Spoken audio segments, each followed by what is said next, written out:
Hello, कैसे हैं आप सभी? आई होप कि अच्छे होंगे और आपकी पढ़ाई बेहतर चल रही होगी। तो चलिए, आज हम लोग जो स्टार्ट कर रहे हैं वो क्लास 9th का साउंड चैप्टर स्टार्ट कर रहे हैं और इसमें हम लोग एनसीईआरटी को लाइन बाय लाइन समझने की कोशिश करेंगे। एनसीईआरटी को लाइन बाय लाइन पढ़ेंगे, क्योंकि जब चीज़ों को हम डेप्थ में समझने का प्रयास करते हैं तो हमें एनसीईआरटी बेस देता है और एनसीईआरटी को समझना बहुत ही ज़्यादा ज़रूरी है। ये हमारे एनसीईआरटी का चैप्टर नंबर 11 है, साउंड चैप्टर है। इसकी आज हम लोग चर्चा करेंगे with explanation each and every word with line by line. तो चलिए शुरू करते हैं आज की क्लास। हम लोग सबसे पहले एवरीडे वी हियर साउंड। प्रत्येक दिन हम लोग क्या करते हैं? साउंड को सुनने का काम करते हैं। फ्रॉम वेरियस सोर्सेस, कई सारे सोर्सेस से सुनते हैं। जैसे कि कई सारे सोर्सेस से सुनते हैं, जैसे लाइक ह्यूमन, इंसान की आवाज़ सुनते हैं, birds, bells, machines, vehicles, television, radios etcetera. इन सब जगहों से हम लोग क्या करते हैं? प्रत्येक दिन आवाज़ को सुनने का कार्य करते हैं। Sound is a form of energy which produce sensation. अब यहाँ बड़ी अच्छी बात कही है कि इसको आपको याद रखना बहुत ही ज़्यादा जरूरी है कि sound is a form of energy.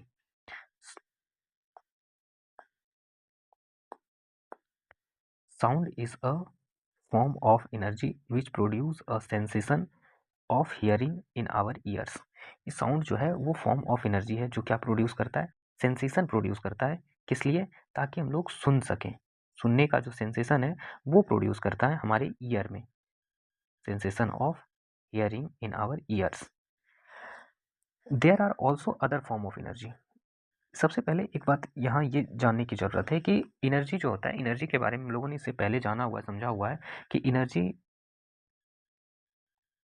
Energy neither be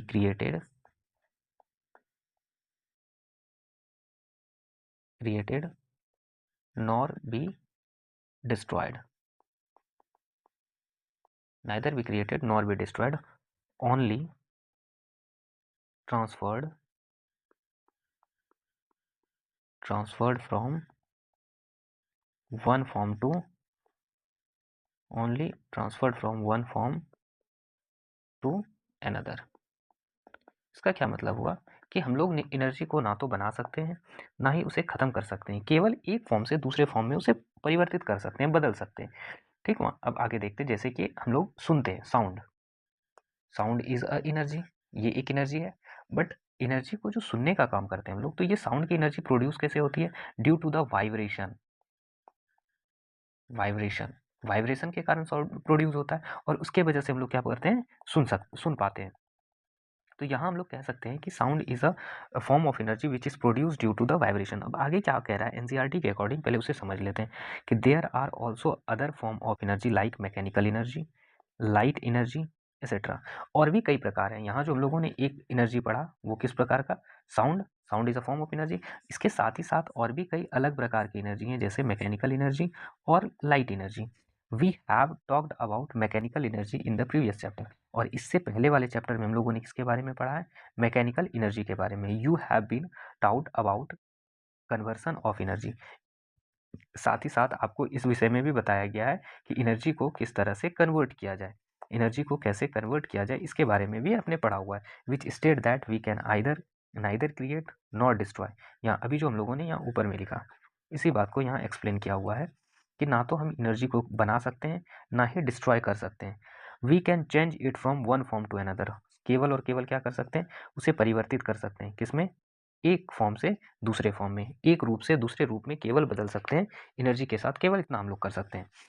when you clap, जब आप क्लैप करते हैं मीन्स ताली बजाते हैं, अ साउंड इज प्रोड्यूस्ड, एक साउंड प्रोड्यूस होता है। Can you produce sound without utilising your energy? आपने जो क्लैप किया, ताली जो बजाया, तो क्या वहां आपने एनर्जी का यूज किया या नहीं किया? तो यहाँ क्वेश्चन कह रहा है कि क्या आप बिना एनर्जी के उपयोग के क्लैप कर सकते हैं क्या? Which form of energy did you use to produce sound? और आप किस प्रकार के एनर्जी का उपयोग करते हैं साउंड को प्रोड्यूस करने के लिए?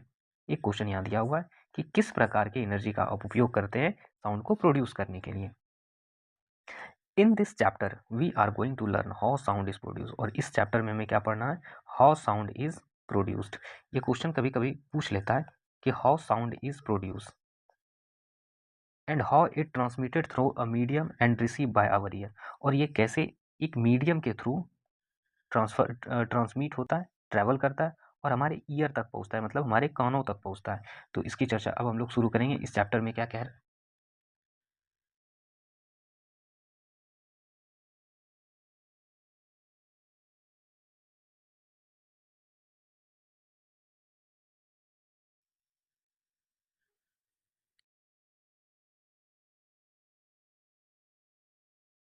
नेक्स्ट टॉपिक कह रहा है कि प्रोडक्शन ऑफ साउंड, साउंड का प्रोडक्शन, कैसे साउंड प्रोड्यूस होता है। जैसा कि यहाँ पहला क्वेश्चन कह रहा था हाउ साउंड इज प्रोड्यूस, अभी अभी हम लोगों ने हाईलाइट किया था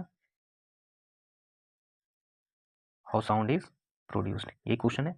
उसी से रिलेटेड अब फर्स्ट टॉपिक कह रहा है कि sound, production of sound.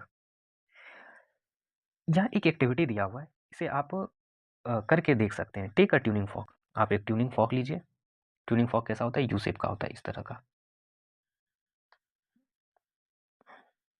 Tuning Fock होता है और उसमें ये हैंडल इस तरह से लगा होता है। बुक में दिया हुआ है, उसकी भी चर्चा कर लेंगे हम लोग, अभी उसको समझ लेंगे। ट्यूनिंग फॉक ये जो है इस तरह से देखने को मिलेगा, ये ट्यूनिंग फॉक होता है। इसमें दो यहाँ आपको ये दिख रहा है, इसे आप देखें ध्यान से, ये जो दिख रहा है no this is tuning fork. I hope कि आप देख पा रहे होंगे ये। तो ये जो है no this is tuning Fock,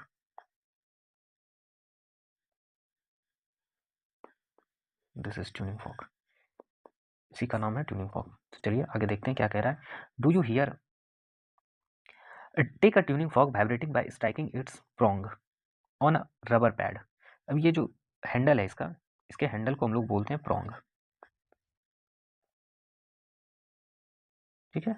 इसके हैंडल को क्या बोला जाता है, प्रोंग। इस प्रोंग को जब हम लोग रबर पैड पर क्या करते हैं, हिट करते हैं, when we will hit the prong on rubber pad, bring it near to your ear. और उसके बाद हिट करने के बाद सेकंड स्टेप में क्या करना है, हमें अपने कान के पास लेके आना है। Bring to your ear, do you hear any sound, हाँ बिल्कुल, हम लोग जब अपने ईयर के पास लेके आएंगे, yes we will hear sound, sound हम लोग वाइब्रेट करता है, वो साउंड हमें सुनाई पड़ेगा। Touch one of the prongs of the vibrating tuning fork with your finger and share your experience with your friends. और फिर जब आप ट्यूनिंग फॉक वाइब्रेट कर रहा है, वाइब्रेट करते हुए ट्यूनिंग फॉक को आप उसके एक प्रोंज को क्या करें, टच करें, और फिर आपको कैसा फील हुआ, कैसा अनुभव हुआ, कैसा महसूस किया आपने, वो अपने दोस्तों के साथ शेयर करें। Now suspend a table tennis ball, एक टेबल टेनिस बॉल को लेना है, उसे सस्पेंड करना है, और small plastic ball by a thread from a support, take a big needle and a thread, put a knot at one end of the thread and then with the help of the needle passes the thread through the ball. Touch the ball gently with the prong of a vibrating tuning fork. ये जो activity यहाँ से, ये इस point को हम लोग इधर समझ लेते हैं यहाँ से। इसमें क्या कह रहा है कि आप एक थ्रेड लीजिए, मीन्स कि धागे को लीजिए, जैसा कि यहाँ आपको दिख रहा है। आप एक धागा लीजिए और उस धागे को आप क्या करिए, एक धागा लीजिए और उस धागे में आपको जो बॉल लेने को कहा गया है, उस बॉल को टाई कर दीजिए, बांध दीजिए, ठीक है। उसको जब आप बांध देंगे, तो बांधने के बाद आप ये जो ट्यूनिंग फॉक है, अभी जो जिसको आपने हिट किया था किस पर, रबर पैड पर, उस रबर पैड पर जो आपने ट्यूनिंग फॉक हिट किया है, उसको आप क्या करें, उसको आप क्या करें, इस बॉल में, ये जो सामने आपको बॉल नज़र आ रहा है, ये बॉल, इसमें आप जेंटली टच करें, तो आप वहाँ ऑब्जर्व कर पाएंगे कि ये बॉल जो पहले स्ट्रेट था, परपेंडिकुलर लटक रहा था, स्ट्रेट लाइन में था, इस पॉइंट पर 90 डिग्री का एंगल बना रहा था। यहाँ इस पॉइंट पर जहाँ से आपने उसे सस्पेंड किया था, यहाँ 90 डिग्री का एंगल बना रहा था, वो अब धीरे धीरे क्या हुआ, मूव कर गया। मूव कर गया मीन्स कि दोनों तरफ से 90 डिग्री का एंगल बन रहा था, एक तरफ कुछ एंगल छोटा बन रहा है, थीटा 1 कुछ कम बन रहा है, वो 90 डिग्री तो नहीं है।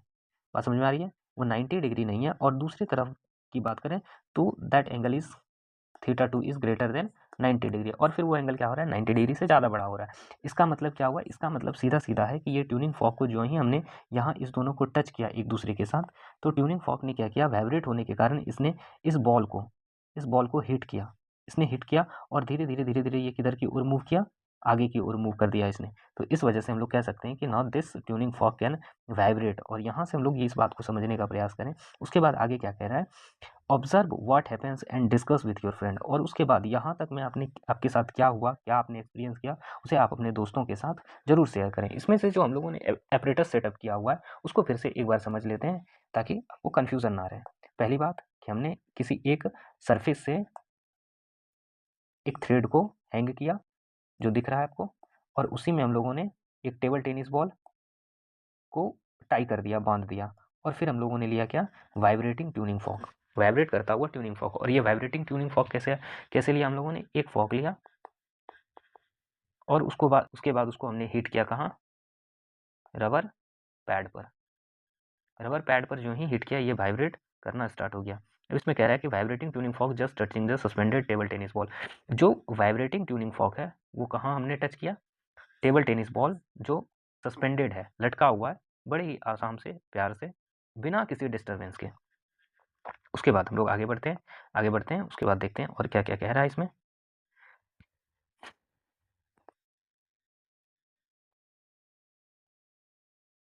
चलो इसे सिर्फ इरेज कर लेते हैं, ठीक है। Fill water in a beaker, एक बीकर लेना जो आपको दिख रहा है, बीकर या ग्लास ले लीजिए, जो इच्छा हो आपकी।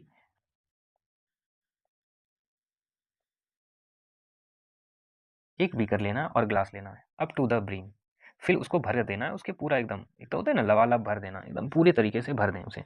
Gently touch the water surface, और बड़े ही प्यार से उस वाटर सरफेस को टच करें with one of the prongs, एक प्रोंग, प्रोंग का मतलब ट्यूनिंग फॉर्क का एक पार्ट, ट्यूनिंग फॉर्क का एक पार्ट, ये जो हिस्सा है आपको, ये ट्यूनिंग फॉर्क कुछ इस तरह से नजर आएगा, और ट्यूनिंग फॉर्क में जो हैंडल है ये इसे हैंडल बोलते हैं, और इसका जो ये एक पार्ट है, इस एक पार्ट से आप क्या करें, उस ट्यूनिंग वाटर को टच करें with one of the prong vibrating tuning fork, और सिर्फ सिंपल ट्यूनिंग फॉर्क नहीं, उसे रबर पैड पर हीट करने के बाद, as shown in the figure 11.2, next dip the prong of the vibrating tuning fork in water, और उसके बाद वाइब्रेटिंग ट्यूनिंग फॉर्क को वाटर के अंदर आप सस्पेंड कर दें, डाल दें, अंदर डाल दें। Observe what happen in both the cases, और उसके बाद आप देखें कि दोनों ही केस में क्या हो रहा है। पहला केस क्या कह रहा है, पहले केस में कह रहा है कि ट्यूनिंग फॉर्क को आपने जो ग्लास लिया है और उस ग्लास में जो पानी भरा है, उस ग्लास में भरे हुए पानी में आप क्या करें, ट्यूनिंग फॉर्क को धीरे धीरे जेंटली टच करें, इसमें आप धीरे धीरे इस तरह से टच करें। और दूसरे कंडीशन में क्या कह रहा है कि इसको आप डिप कर दें, ये ट्यूनिंग फॉर्क है, इस ट्यूनिंग फॉर्क को आप क्या करें, उसमें डिप कर दें, ठीक है। डिप करने के बाद आप क्या देखेंगे कि ये जो पार्टिकल है, ये पार्टिकल वाटर सरफेस को क्या कर रहा है, वाइब्रेट कर रहा है, क्योंकि ये tuning fork, vibrating tuning fork है, हमने हिट किया हुआ है, तो फिर वो वाटर पार्टिकल को वाइब्रेट कर रहा है, और धीरे धीरे वाटर क्या हुआ, मूवमेंट उसमें शुरू हो गया। डिस्कस विथ योर फ्रेंड, और इसके बाद इसकी भी चर्चा करनी है किसके साथ, अपने दोस्तों के। अच्छा यहाँ तो दिया हुआ है, इमेज दिया हुआ है वाइब्रेटिंग ट्यूनिंग फॉर्क, और उसको हमने कहाँ इमर्ज कर दिया, ग्लास में, और ग्लास किससे भरा हुआ है, वाटर से। Both the prongs of the vibrating tuning fork dipped in water, और यहाँ पहले के कंडीशन में क्या हुआ है कि ट्यूनिंग फॉर्क जो है ये कहाँ है, वाटर के सरफेस पर है, वाटर सरफेस। और सेकेंड केस में क्या है कि ये ट्यूनिंग फॉर्क को हमने कहाँ इमर्ज कर दिया, इनसाइड, डिप्ड इनसाइड वाटर, ठीक। From the above activity what do you conclude, अब आप देखेंगे कि ये जो एक्टिविटी आपने किया, इस एक्टिविटी से क्या आपने कंक्लूजन निकाला, क्या कंक्लूजन निकाला, इसकी चर्चा करें। Can you produce sound without vibrating object, तो क्या आप बता सकते हैं कि बिना वाइब्रेशन के आप साउंड प्रोड्यूस कर सकते हैं, ऑब्जेक्ट वाइब्रेट ना करे, ट्यूनिंग फॉर्क वाइब्रेट ना करे, और आप उससे साउंड प्रोड्यूस कर दें, तो क्या ये पॉसिबल है इन द अबव एक्टिविटी। अब उसके बारे में क्या बताया हुआ है अबव एक्टिविटी के ऑब्जर्वेशन को, अब यहाँ से हम लोग इस पैराग्राफ से पढ़ना शुरू करेंगे। तो चलिए स्टार्ट करते हैं। In the above activity, in the above activity we have produced sound by striking the tuning fork. अब ऊपर के एक्टिविटी में हम लोगों ने देखा क्या कि हमने प्रोड्यूस किया साउंड को, कब, striking the tuning fork, tuning fork को स्ट्राइक करने के बाद, हिट करने के बाद। और स्ट्राइक कहाँ किया था हम लोगों ने, स्ट्राइक किया था रबर पैड पर। बात समझ में आ रही है। We can also produce sound by plucking, stretching, rubbing, blowing, shaking different object. और इतने तरीके से हम लोग किसी भी चीज़ को जब हम लोग प्लग करते हैं, तोड़ते हैं, या स्क्रैचिंग करते हैं, खरूचते हैं, उस समय भी साउंड प्रोड्यूस होता है। रबिंग, रगड़ते हैं, रगड़ने पर भी साउंड प्रोड्यूस होता है। ब्लोइंग, जब उसमें हवा भरते हैं, या फिर जब हम उसे क्या करते हैं, सेक करते हैं, हिलाते हैं, उस कंडीशन में भी साउंड प्रोड्यूस होता है। आई होप की चीज़ें आपको यहाँ तक क्लियर हुई होगी। चलिए आगे बढ़ते हैं। As per the above activity what do we do to the objects, और ऊपर की एक्टिविटी के हिसाब से आपको क्या लगता है कि हमें इन सब ऑब्जेक्ट के साथ क्या करना चाहिए। As per the above activities what do we do to the object, we set the object vibrating and produce sound, object को क्या करें, वाइब्रेट कराएं और उससे फिर साउंड प्रोड्यूस होगा। Vibration means a kind of rapid to and fro motion. अब यहाँ ध्यान से देखेंगे तो एक शब्द यूज किया है, एक टर्म यूज किया है, टू एंड फ्रो मोशन।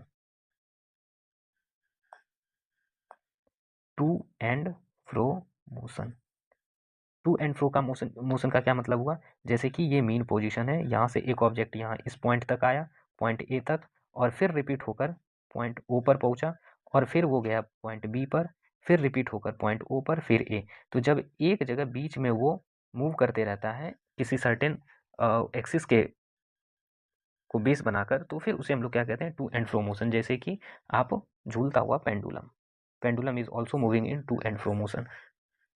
ठीक है। The sound of human voice is produce due to vibration of the vocal cord. अब ये क्वेश्चन कभी कभी एग्जाम में पूछ देता है कि how human sound is produced, तो आप इस बात को जरूर ध्यान में रखें कि human sound is produced due to the vibration of, किसका, वाइब्रेशन ऑफ वोकल कॉर्ड। ये जो वोकल कॉर्ड है गले के पास, उसमें वाइब्रेशन के कारण लोग क्या देखते हैं, ह्यूमन साउंड प्रोड्यूस होता है। When a bird flaps its wings do you hear any sounds. कभी कभी आपने ये जरूर देखा होगा कि पक्षी जो जब पक्षी उड़ना शुरू करते हैं तो उड़ने के दौरान में वो अपने पंख को फड़फड़ाती है, और पंख के फड़फड़ाने के कारण हमें कुछ आवाज सुनाई पड़ता है। Think how the buzzing sound accompanying a bee is produced. और वो जो बजिंग साउंड है, किसका बजिंग साउंड, बीज का, मधुमक्खी का, मधुमक्खियों का जो भिनभिनाना होता है, वो क्यों प्रोड्यूस होता है, due to the flapping of their wings तो नहीं कर सकते हैं उसको, एक तरह से उसके जो पंख होते हैं उसके कारण। स्ट्रेच्ड रबर पैड, एक रबर पैड को आप खींचो, when a plucked breaks vibrates and the produce sound. जब वो रबर को हम लोग खींचते हैं, आपने बचपन में जरूर ही देखा होगा, वो वाला रबर जिससे कि हम लोग किसी ऑब्जेक्ट को टाई करने का काम करते हैं, बांधने का काम करते हैं, नॉर्मली पैसों में उसे लपेटने का काम करते हैं। ठीक है, वैसे रबर बैंड टाइप का जो होता है, उसे जब आप खींचेंगे और वो बीच में जब ब्रेक होगा, टूटेगा, तो फिर वहां से क्या आपको सुनाई पड़ता है, वो ब्रेक होने के बाद, टूटने के बाद आपको आवाज सुनाई पड़ती है, साउंड सुनाई पड़ता है। If you have never done this, अगर आप इसे कभी नहीं करे हैं, देन डू इट, अगर आपने इसे कभी नहीं किया तो आप जरूर करें। And observe the vibration of the stretched rubber pad, और जरूर ही इस बात को भी ऑब्जर्व करें कि कैसे स्ट्रेच्ड पैड जो है वो वाइब्रेट करता है। तो चलिए एक्टिविटी 11.3 ये जो कह रहा है, make a list of different types of musical instrument, एक लिस्ट तैयार करना है, किसका, different type of musical instrument का। And discuss with your friend which part of the instrument vibrate to produce sound, और कौन सा पार्ट है, कौन सा पार्ट वाइब्रेट करता है उस इंस्ट्रूमेंट का जिससे कि साउंड प्रोड्यूस होता है, ये अपने दोस्तों के साथ इस बात की चर्चा करें। तो चलिए आज की क्लास में यहीं तक हम लोग समझेंगे, और फिर अगले दिन प्रोपगेशन ऑफ साउंड को देखेंगे for next class. For next class नहीं, इन नेक्स्ट क्लास लिख देते हैं, in next class, next video. तो आप हमारे साथ जरूर बने रहें, साथ ही साथ चैनल को सब्सक्राइब करें ताकि आपसे कोई इंपॉर्टेंट चीज़ें छूट ना जाए। एनसीईआरटी को लाइन बाय लाइन समझना बहुत ज़रूरी है, क्योंकि जब इसे हम समझ लेते हैं तो आंसर लिखने में ये हमें बहुत मदद करता है, बहुत हेल्प करता है। तो इसलिए हमारी आपसे रिक्वेस्ट है कि आप ज़रूर एनसीईआरटी को, हमारे चैनल को सब्सक्राइब करके रखें, ताकि ये आपको भविष्य में जितनी भी चीज़ें हैं वो चीज़ों को समझने में सहूलियत दे, आसानी हो। तो चलिए मिलते हैं फिर अगली वीडियो में। धन्यवाद।